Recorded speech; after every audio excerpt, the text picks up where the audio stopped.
అమ్మే శర్మిల, నాది కూడా కడప జిల్లా గానీ నా వయసు 62 ఏళ్ళమ్మే. నీ అంత నిలువెల్లా విషం ఉన్న సర్పాన్ని ఆడ చూడలేదమ్మే, నువ్వేనమ్మే. ఎన్ని రంగులు మార్చుతాండవమ్మే, ఊసరవల్లి కంటే ఎక్కువమ్మే నువ్వు. నాది ఆంధ్ర అయితే మరి సోనియా గాంధీ గారిది ఏది? ఇటలీ కదా. ఏమన్నాడు రేవంత్ రెడ్డి గారు? నాకు చీరా సారా పెడతాడట. మరి ఆ లెక్కన రేవంత్ రెడ్డి గారు సోనియా గాంధీ గారికి కూడా చీరా సారా పెడుతున్నాము, మీరు ఇక్కడ రాజకీయాలు చేయకండి అని చెప్పే దమ్ముండాలి కదా. ఇంకా చెప్పింది సార్లే కానీ సోనియా గురించి మళ్ళీ చెప్తూ గానీ ఆడ అనిల్ గాని చూసుకుని ఎగిరి పడతాడవమ్మే. వాడు ఏందో బైబిల్ పట్టుకుని చెప్పేస్తాడని వాడిని చూసి అయిపోయి ఇయ్యేనమ్మే నీకు బైబిల్ నేర్పించిన పాఠాలు. సిగ్గులద్దా ఉండాలమ్మే ప్రవర్తించడానికి. మీ అమ్మ నాయన్ని మీ అన్నని మర్చిపోయి ప్రవర్తిస్తాడవమ్మే. నువ్వు అన్నం తింటాడావు, అశుద్ధం తింటాడారమ్మే మీరు. జగన్ రెడ్డి గారు ఏం డౌట్ లేదమ్మే, నువ్వు మాత్రం అశుద్ధమే తింటానవమ్మే. ఏంటమ్మే ఆ మాటలు? రాజశేఖర రెడ్డి బిడ్డ తెలంగాణ రాష్ట్రంలో ఒక నియంతను గద్దె తిప్పింది రాజశేఖర రెడ్డి బిడ్డ. మాటకు ముందు రాజశేఖర రెడ్డి బిడ్డ సిగ్గుండాలమ్మే చెప్పుకోనీకి, బుద్ధి లేదానా. ఈ రోజు రాజశేఖర రెడ్డి బిడ్డ తెలంగాణలో పాదయాత్ర చేసింది కాబట్టి, ప్రతి నియోజకవర్గంలో తిరిగింది కాబట్టి, ఒకసారి నీ ముఖం అద్దంలో చూసుకోమ్మే. నువ్వు తెలంగాణలో నీకు ఒక్క ఓటు పడదమ్మే, పోటీ చేసే కదమ్మే నీ ముఖము. యాడ నీ ముఖం చూసి కూడా మే ఓటేసేది, బుద్ధి లేని. కాంగ్రెస్ పార్టీ ఇది చేసింది అంటే ఇది వెన్నుపోటు కాదా? వాళ్ళ పేరు నిలబెట్టాలని రాజశేఖర రెడ్డి గారు ఎంత ప్రయత్నించారు. అలాంటి రాజశేఖర రెడ్డి గారి పేరును కాంగ్రెస్ పార్టీ ఏం చేసింది? దోషిలా చేర్చింది కదా. ఇడిసింది ఈడికి పెద్దని నువ్వు విడిచిపెట్టేసినావు, సిగ్గులు విడిచిపెట్టినావు కాబట్టి కాంగ్రెస్ లో దూరినావమ్మే. ఏం నోరా లేకుంటే అది కక్కసు దొడ్డామ్మే నీది. అదే పిసిసి పదవిని,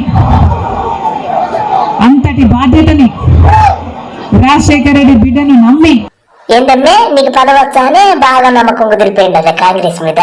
అయితే నువ్వు బాగా బొల్లిగడ్డి ట్రైనింగ్ లో వెన్నుపోటు పొడచడం గ్యారంటీ అమ్మే సోనియా గాంధీకి.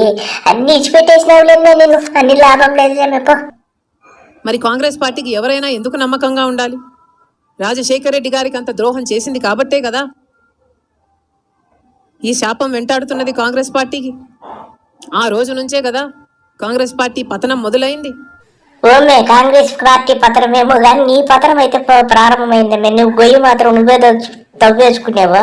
ఆ గోతులో నిన్ను బొల్లిగాడు మాత్రం గ్యారంటీ దూసేసినాడమ్మే. నీ పని అయిపోయిందమ్మే.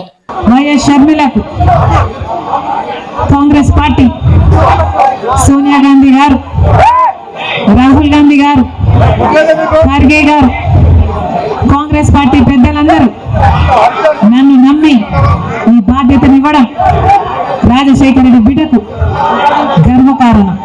ఈ చిత్రవద నేను భరించలేదు.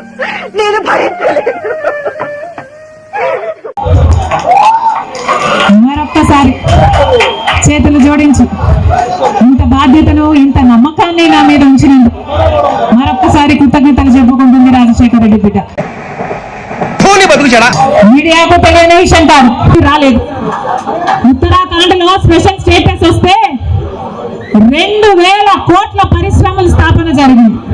షర్మిల ఓ పని చేయి, ఎట్టా తెలంగాణ అయిపోయింది, ఆంధ్ర ఇప్పుడు ఎన్నికలు అయిపోతానే నీ పని అయిపోతానే నువ్వు వెంటనే తట్టా బుట్టా చదువుకొని అనిల్ గారు నువ్వు మొత్తం ఉత్తరాఖండ్ దుబ్బేయమే. ముఖ్యమంత్రి అయిన తర్వాత స్పెషల్ స్టేటస్ కోసం చంద్రబాబు గారు ఎప్పుడైనా ఒక్కటైనా నిజమైన ఉద్యమం చేశారా అంటే చేయలేదు. ఎదురైతే దరిద్రం, తగిలితే కత్తిరు. ప్రతిపక్షంలో ఉండగా జగన్ రెడ్డి గారు చెప్పిన మాట, ఆఖరికి జగన్ రెడ్డి గారు ముఖ్యమంత్రి అయిన తర్వాత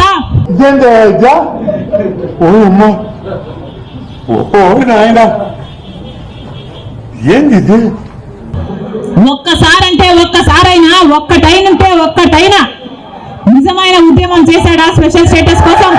ఎదవెటకరాలొద్దు.